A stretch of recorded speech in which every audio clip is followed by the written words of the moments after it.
ಈಗ ಮುಂದಿನ ಸುದ್ದಿ ಕಡೆಗೆ ಹೋಗೋಣ. 2022ರ ಮಂಗಳೂರು ಕುಕ್ಕರ್ ಬಾಂಬ್ ಬ್ಲಾಸ್ಟ್ ಪ್ರಕರಣ.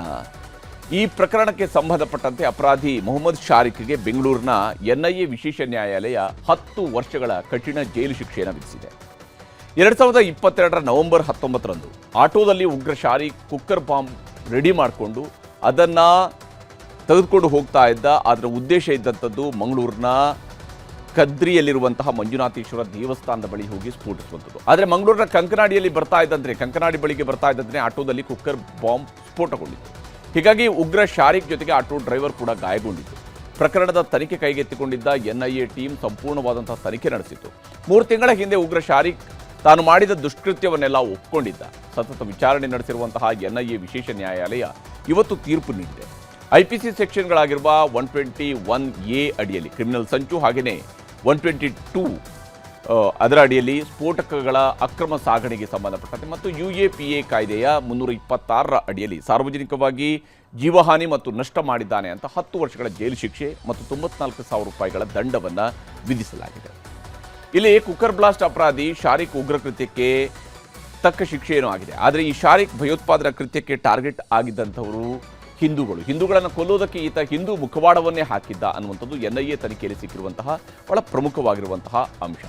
ಈತ ಹೇಗೆ ಇಲ್ಲಿ ಮುಖವಾಡವನ್ನು ಧರಿಸಿದ್ದ, ಹಿಂದೂ ಮುಖವಾಡವನ್ನು ಧರಿಸಿದ್ದ ಅನ್ನೋದನ್ನು ನಾವು ಗಮನಿಸಬೇಕು. ಶಾರಿಕ್ ಶಿವಮೊಗ್ಗದ ತೀರ್ಥಹಳ್ಳಿ ಮೂಲದವನು. ಐಸಿಸ್ ಉಗ್ರ ಸಂಘಟನೆ ಸೇರುವಂಥದ್ದು ಈತನ ಗುರಿಯಾಗಿತ್ತು. ಐಸಿಸ್ ಸ್ಲೀಪರ್ ಸೆಲ್ಗಳಿಂದ ಈತ ತರಬೇತಿಯನ್ನು ಕೂಡ ಪಡ್ಕೊಂಡಿದ್ದ. ಹಾಗೆಯೇ 2020ರಲ್ಲಿ ಮಂಗಳೂರಿನ ಗೋಡೆಗಳ ಮೇಲೆ ಲಷ್ಕರ್ ಪರವಾದಂತಹ ಬರಹಗಳನ್ನು ಬರೆದಿದ್ದ. ತಾಲಿಬಾನ್ ಪರವಾಗಿ ಬರಹವನ್ನು ಬರೆದು ಜೈಲು ಪಾಲಾಗಿದ್ದ. ಅದಾದ ನಂತರ ಜಾಮೀನು ಪಡೆದು ಹೊರಬಂದು ಉಗ್ರ ಕೃತ್ಯಕ್ಕೆ ಮತ್ತಷ್ಟು ಸಿದ್ಧತೆಗಳನ್ನು ಈತ ಮಾಡ್ಕೊಳ್ತಾನೆ. ಮೈಸೂರಿನಲ್ಲಿ ಬಾಂಬ್ ತಯಾರಿಕೆಯಲ್ಲಿ ತೊಡಗಿದ್ದಂತಹ ಈತ ಕುಕ್ಕರ್ ಬಾಂಬನ್ನು ತಯಾರಿಸಿ ತುಂಗಾ ತೀರದಲ್ಲಿ, ಅಂದರೆ ತುಂಗಾ ನದಿಯ ತೀರದಲ್ಲಿ ಟ್ರಯಲ್ ಬ್ಲಾಸ್ಟ್ ಕೂಡ ಮಾಡಿದ್ದ.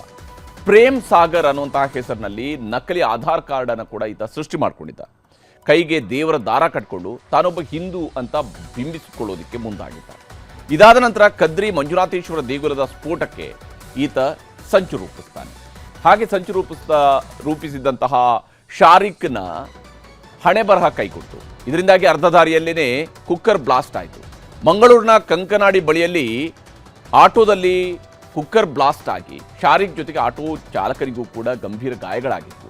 ಎನ್ಐಎ ತನಿಖೆ ಆದ ಮೇಲೆ ಶಾರಿಕ್ನ ಅಸಲಿ ಬಣ್ಣ ಬಯಲಾಗಿರುವಂಥದ್ದು. ಅಂದಾಗೆ ಉಗ್ರ ಶಾರಿಕ್ ಶಿವಮೊಗ್ಗ ಜೈಲಿಗೆ ಕಳಿಸುವಂತೆ ಜಡ್ಜ್ ಮುಂದೆ ಇವತ್ತು ಮನವಿ ಇಟ್ಟಿದ್ದ. ನನಗೆ ಸರಿಯಾಗಿ ನಿದ್ದೆ ಬಾರದೆ 3 ವರ್ಷಗಳಾಗಿದ್ದಾವೆ. ಇಲ್ಲಿಂದ ನಮ್ಮ ಮನೆಗೆ 400 ಕಿಲೋಮೀಟರ್ ಆಗುತ್ತೆ. ಶಿವಮೊಗ್ಗಕ್ಕೆ ಕಳಿಸಿದರೆ ಮನೆಗೆ 60 ಕಿಲೋಮೀಟರ್ ಮಾತ್ರ ಇರುತ್ತೆ ಅಂತ ಮನವಿ ಮಾಡಿದ್ದ. ಆದರೆ ಭದ್ರತೆಯ ದೃಷ್ಟಿಯಿಂದ ಉಗ್ರನ ಮನವಿಯನ್ನು ತಿರಸ್ಕರಿಸುವಂತಹ ನ್ಯಾಯಾಧೀಶರು ಪರಪ್ಪನ ಅಗ್ರಹಾರಕ್ಕೆ ಕಳಿಸಿದ್ದಾರೆ.